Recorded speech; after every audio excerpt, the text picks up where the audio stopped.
Howdy folks, and welcome back once again to the Tank Museum, this time for Tiger Day number 8. The second Tiger Day to be held this year, 2017, due to the overwhelming popularity of the first Tiger Day, which was sold out. Oh, bloody hell, did you hear that? Somebody was grinding the gears there. Well, these are very, very old machines. But yes, Tiger Day 2017, sold out. So popular they decided to have a second Tiger Day 2017 in September, and guess what? That one sold out too. Unfortunately, I was ill and I wasn't able to make it to this year's first Tiger Day. It was doubly unfortunate because they were unveiling the Tiger collection, so I missed that as well. Which meant that I was determined I wasn't going to miss Tiger Day 8, the second Tiger Day to be held in 2017. I got there on time for the arena display in the afternoon, and somebody at Bovington must have struck a deal with the dark gods, because while it was raining all over the rest of the county, the skies stayed clear over the Tank Museum. Bovington itself had a little bit of rain in the morning, but it stayed dry all the way through the afternoon and didn't actually start raining until after Tiger Day had finished. Upon arrival, all of us media darlings were rushed around to the backstage area behind the museum, where all the various different machines were being staged, ready to make their entrance into the arena for the afternoon display. As you can see, Tiger 131 for the day, no longer in the Tiger collection, instead in its usual position in the museum exhibit floor, where it can be reversed out onto the track and driven straight onto the arena. Speaking of movie stars, there's the Fury, Sherman Easy 8 from the Brad Pitt movie of the same name. Not too sure about the historical accuracy. The movie, that is, not the tank, but the tank's fantastic. And I wasn't allowed anywhere near it this time because I broke it the last time I was anywhere near the Fury at Tank Fest. I climbed into the turret, it drove 20 metres and broke down. The Jingles effect had struck. For the arena display in the afternoon, it was almost a case of the same old usual suspects. There are a number of tanks that they have at the museum which are fully operational. Tiger 131 obviously being one of them, we'll talk more about that later, and which regularly get to show off their paces in the arena displays at Tank Fest and Tiger Day. You can usually count on the Matilda Mark I and the Valentine being on display in the afternoon, and the Comet here, quite a recent addition to the moving vehicle display. I've only actually seen it running out at the Tank Museum once before, and I believe it may have suffered an embarrassing mechanical failure. It did spend a lot of the time sitting in the centre of the arena, very suspiciously not doing an awful lot, but they seem to have fixed whatever was wrong with it, and the last time I saw it run out at Tank Fest, and it performed flawlessly today at Tiger Day. Of course, being the British Tank Museum, we've got no shortage of British Second World War and post-war tanks, including the mighty Centurion.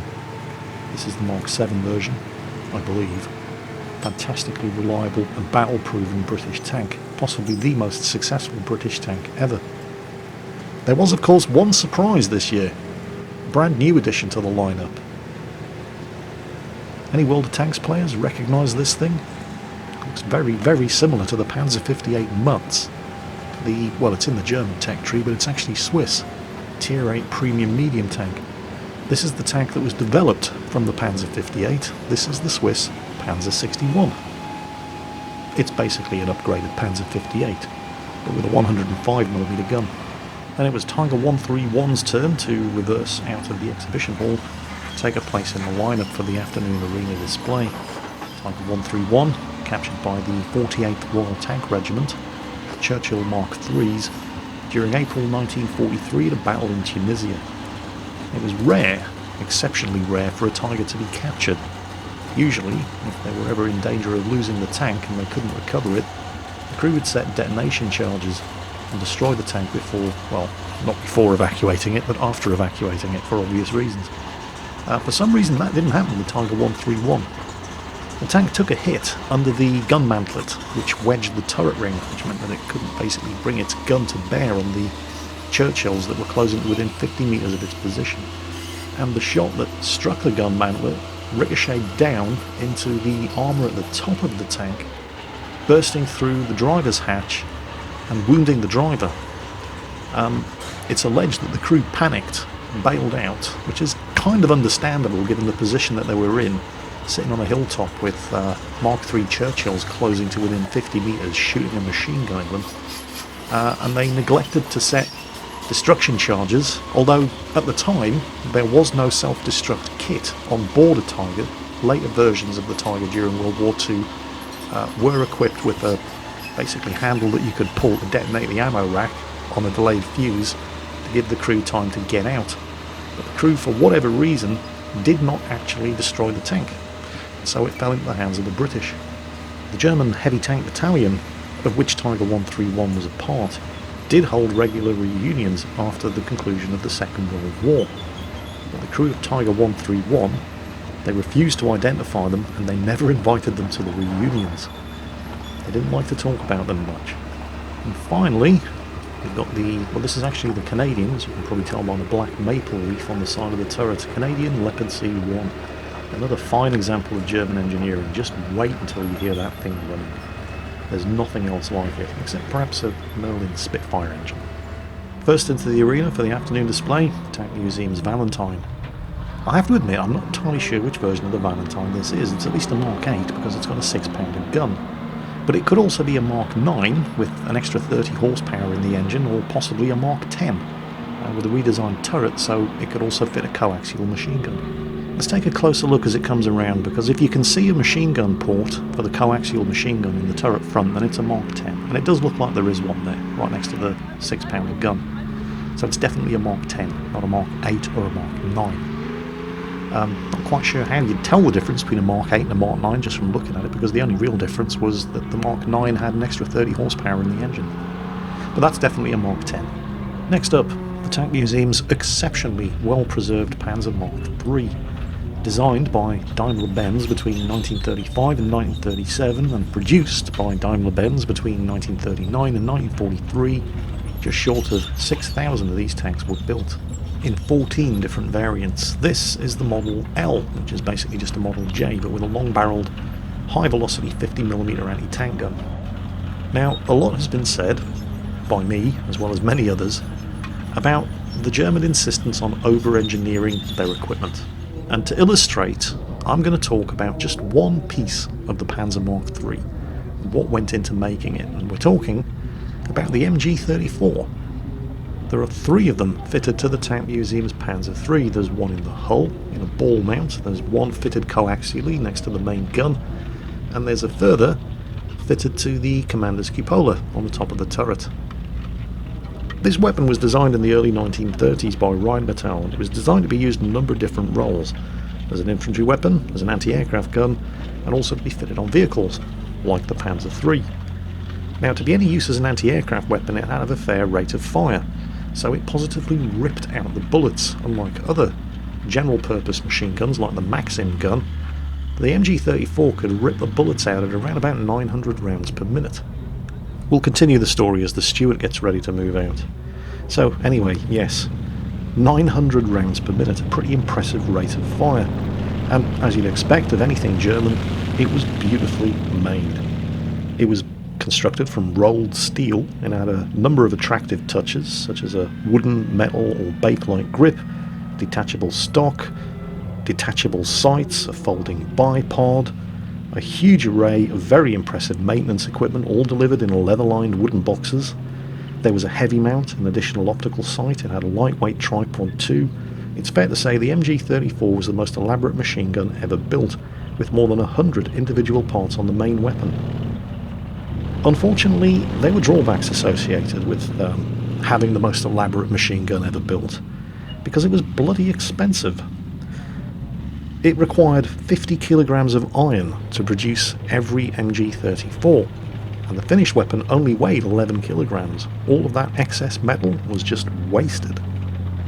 The end product was also a little on the heavy side for a light machine gun, and it cost 312 Reichsmarks, which amounted to about $1,300 in 1938 money. This was no small sum, but it's not really surprising considering the amount of iron, the number of parts, and the fact that it took 150 man-hours to make each one. The British Bren gun, by contrast, just took 50 man-hours. So Britain could, in theory, produce 3 times as many Brens as MG34s in the same time.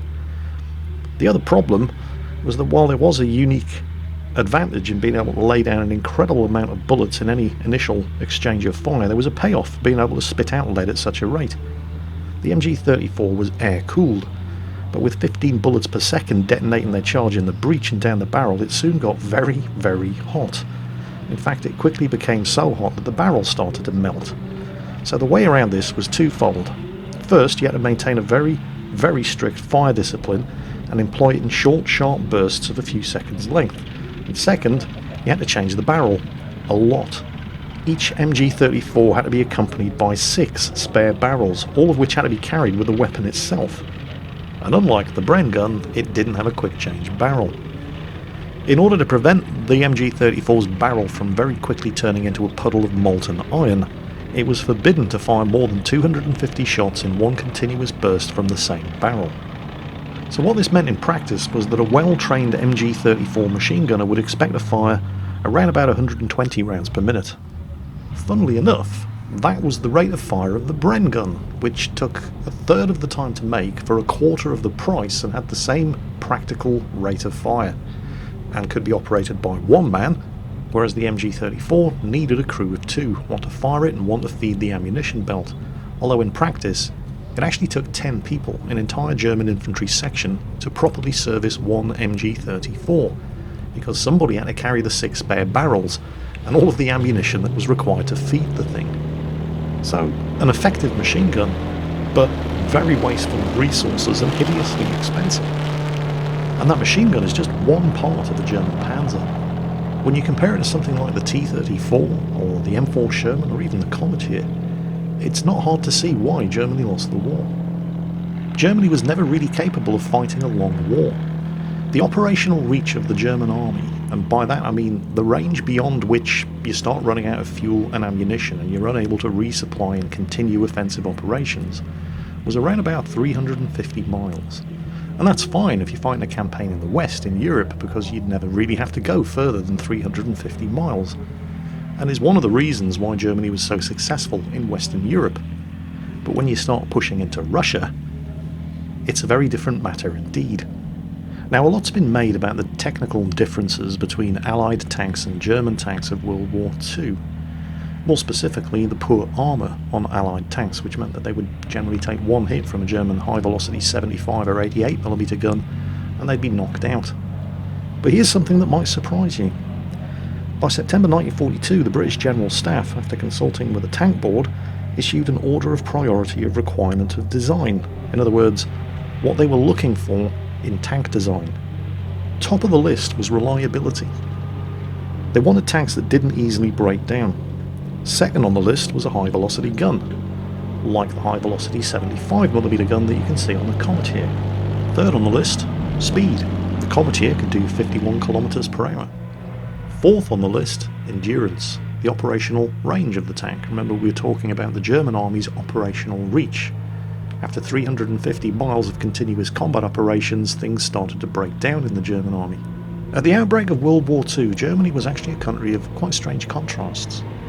They had more radios per household than any other country in Europe, and so it's possibly no surprise that German tanks at the outbreak of World War II were so well equipped in the radio department, and this definitely was a major factor in the success of the Blitzkrieg in the early days of the Second World War.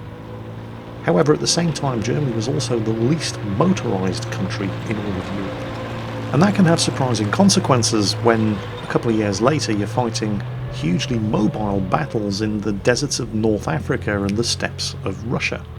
Because despite all of the propaganda associated with the German war machine, all of those propaganda newsreels showing the Panzer divisions going on the attack in Poland and France with massed formations of Stuka dive bombers in close air support, the German army was actually very, very badly mechanised. The overwhelming majority of German artillery was horse-drawn, and the vast majority of the German infantry divisions got from A to B on foot. Now, that situation did improve after the fall of France, because France was one of the most heavily mechanised societies in Europe. France owned more automobiles per head than any other European country. But that brought its own problems, because as Germany looted France's entire supply of trucks and cars, there were hundreds of different designs, all of which had different maintenance and logistics requirements. And because Germany was the least mechanised country in Europe at the outbreak of World War II, Germany had very few motor mechanics who actually knew how to fix all of these different types of cars, tanks and trucks. And Germany didn't make things easy for themselves either. There were 13 different models of Panzer III. There were 10 different models of Panzer IV.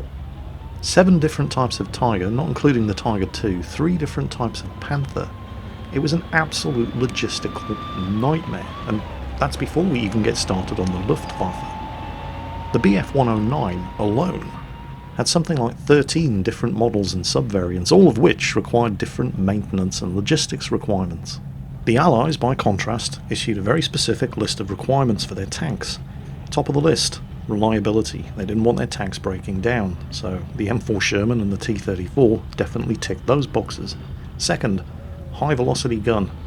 The Comet's 75mm high velocity gun. The Sherman Firefly's 17-pounder gun, and the later version of the M4 Sherman's M1 76mm gun.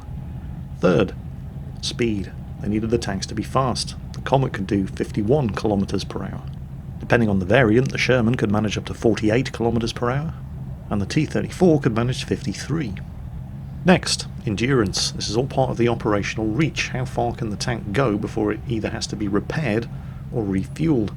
The M4 Sherman could manage up to 250 kilometers on a road before it would have to have the fuel tanks topped off. The T-34 could do 400 kilometers on one fuel tank. And unlike the German tanks, both the M4 Sherman and the T-34 could expect to reach the end of their fuel tank without needing anything more than the most minor of maintenance, perhaps having the tracks tensioned, and that would really be it. A Panther or a Tiger, on the other hand, if it had had to travel 200 kilometers, which was roughly the operational range of the tanks before they would need to be refueled, they would be wrecked by the time they reached the end of the line and would require extensive maintenance. Just as one example, look at what happened to the 2nd SS Panzer Division Das Reich just after the Normandy landings on D-Day. At the time it was stationed in the south of France, but it had moved there 6 weeks prior to D-Day, as it was felt that it would be in a perfect position to intervene regardless of where the Allied landings took place. SS divisions typically had more men than the Wehrmacht equivalent, and the Das Reich division was no exception. It had over 19,000 men and over 200 heavy tanks and assault guns. It represented 10% of Germany's entire armoured strength in the West. Under ideal circumstances, the tanks would be transported north by rail on flat cars especially designed for the purpose. But the French resistance, inspired by the British Special Operations Executive, had basically sabotaged them all, so there was no alternative but for the division to travel by road. Now remember, they were travelling by road. This wasn't like in Russia, for example, where the majority of their movement was cross-country. They were travelling on proper roads. Admittedly, they were travelling on proper roads while under attack by the Royal Air Force and the US 8th Air Force, and harried by partisans and resistance fighters all along the way. But in theory, the journey shouldn't have taken more than 72 hours. It actually took 17 days, and that was just for the main body of the division to arrive. More than half of their vehicles were stuck on the roads, broken down, and the vehicles that did arrive were mostly out of fuel and badly needed maintenance. And even when they did arrive in Normandy, despite the supposed technical superiority of their machines, it's worth pointing out that by the end of the Normandy campaign, the 2nd SS Panzer Division, from 19,200 men on the 6th of June and over 200 heavy tanks and assault guns, was reduced to just 450 men, 15 tanks and 6 guns. Sadly, you can't really talk about the 2nd SS Panzer Division's march north through Normandy in 1944 without going into slightly more detail about one of the reasons why it took them 17 whole days to make the journey, because they stopped on 2 occasions to butcher entire French villages as reprisals for the various different partisan and resistance attacks inflicted on them along the way. One of which has been preserved as a ruined village, the village of Urador, as a monument to the massacre, where nearly 700 French civilians were rounded up and butchered. Now, of course, we've all grown up on the stories of the invincibility of the German fighting machine in World War II, and while it's certainly true that a machine like the Tiger here was Mechanically unreliable, had poor operational range and was a nightmare to maintain in service. But none of that was any consolation for an M4 Sherman or a T-34 crew that had the misfortune to find themselves staring down the 88mm gun barrel of one of these monsters if they were ever unfortunate enough to face one in battle. Of course, the chances of facing one in battle were fairly slim. Germany only ever built 1,300 Tigers. By contrast, at one point during World War II, America was building that many M4 Shermans every month. But it was a beautiful machine. And speaking of beautiful machines, Germany went and did it again.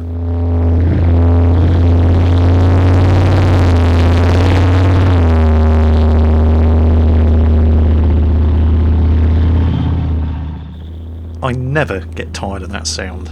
That's a Leopard 1 moving at full speed. That thing is amazing. Seriously, I stood there on the press mound filming all of these tanks running around the arena, and none of them, it makes your lungs rattle. Really, when that thing goes past, your whole body vibrates. It is absolutely awesome. Just listen to this.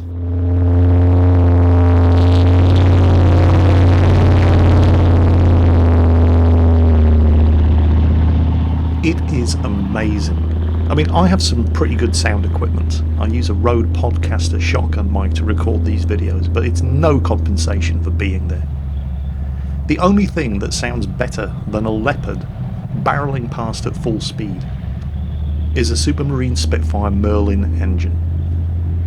And by a lucky coincidence, this weekend I just so happened to be going to the Imperial War Museum at Duxford for the Battle of Britain Air Show, where they have no fewer than, I think, 26 Spitfires that are going to be taking to the air, as well as an Avro Lancaster from the Battle of Britain Memorial flight, which has no fewer than 4 Merlin engines. It's going to be glorious.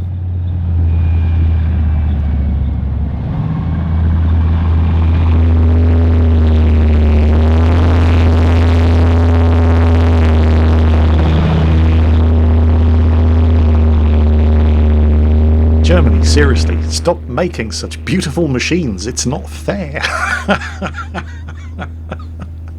This, of course, is a Canadian Leopard C1.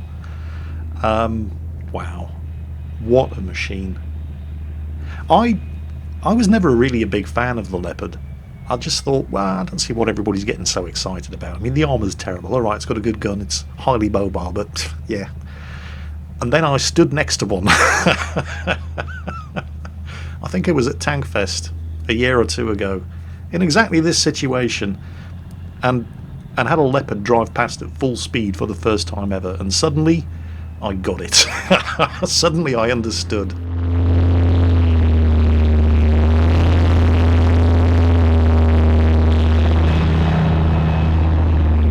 After it had gone past, my lungs had stopped vibrating. Because that's exactly what it feels like. It literally, your chest just, it's that bass rumble from the engine going at full tilt that just, this tank is incredible. Not even the Challenger 2 has the same effect when it's driving past at close range. There's no other tank like it. The German Leopard 1. It is absolutely amazing. Here it comes again. Get ready. Wait for it. Wait for it. There it is.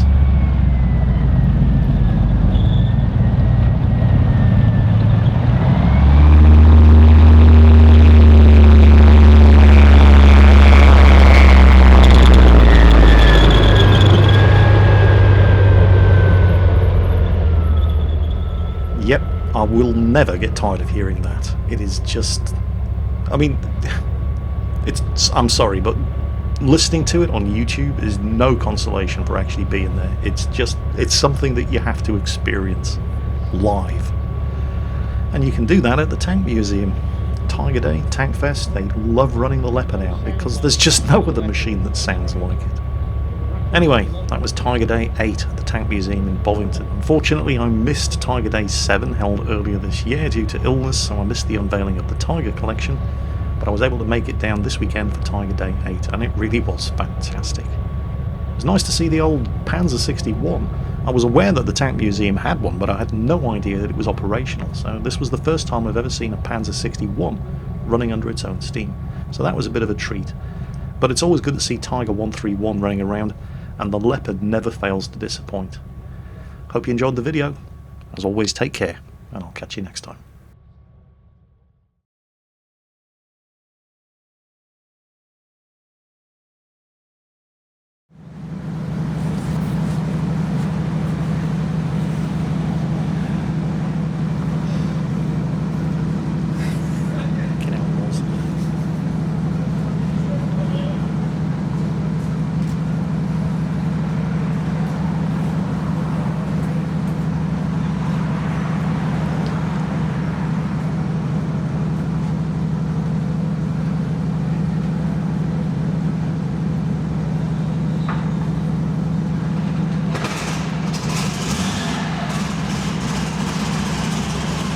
Was